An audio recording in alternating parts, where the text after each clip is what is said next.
Hi,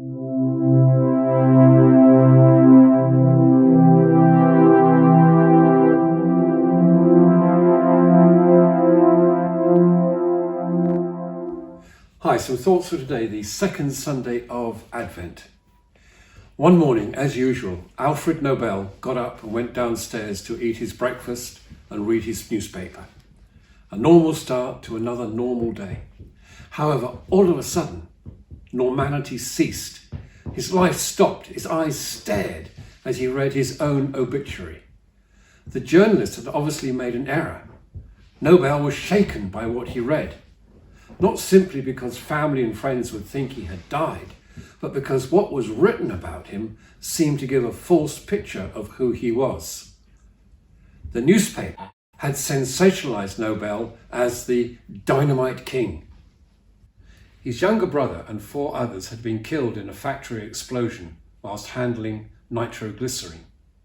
Alfred Nobel had set about making the explosives safer to handle by having it in solid form, which he called dynamite. His hope was that his discovery would put an end to war. He wrote, hopefully, that on the day 2 army groups realize that with dynamite they can annihilate each other in 1 second, all civilized nations will recoil from war in horror. So Nobel, realizing his good intention for peace and understanding were not being acknowledged, he decided he would invest for a good purpose the fortune that he had made from his invention of dynamite. When he died in 1896, his will stated that most of his fortune was to be placed in trust. The interest on that money would fund annual prizes to those who in the preceding year shall have conferred the greatest benefit upon mankind. The list of winners included Marie Curie, Solzhenitsyn, Schweitzer, Martin Luther King, Nelson Mandela, Mother Teresa, and many, many more. Would John the Baptist have made it to the shortlist? For John is trying to prepare those around him to experience the greatest benefit for mankind. By quoting Isaiah, John seeks to rekindle the feeling of hope and to look forward to a time when all will witness and experience the wonder and the presence of God amongst them. However, rereading Isaiah's words, we might feel that, well, that might all be just a bit boring. A landscape of no hills or valleys, no peaks or troughs, no mountain grandeur or secluded glade. Everything's straight, flat, and everywhere looking the same. What is Isaiah on about? And why does John bother to repeat it? Does John want everywhere to look like the runways of Heathrow and Gatwick? Perhaps John is saying it is not the Lord's path that needs straightening, but our path. For John recognizes that we do not always walk a straight path.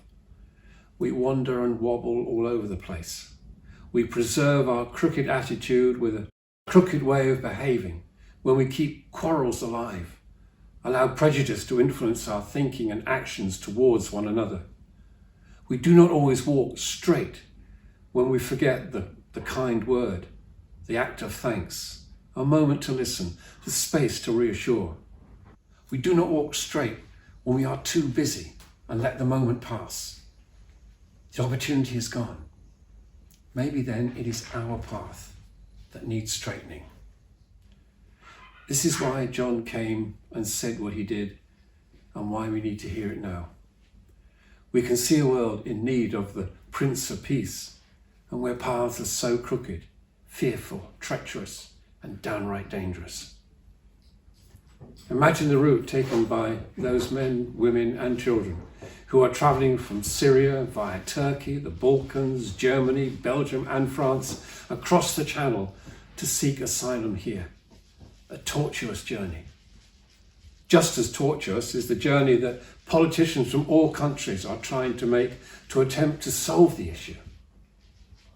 So John cries again, not only when Tiberius ruled, when Pilate governed in Judea and Herod in Galilee, when Annas and Caiaphas were high priests, but also when Elizabeth II reigns, Boris blusters in Westminster, and when Justin and Stephen are our high priests.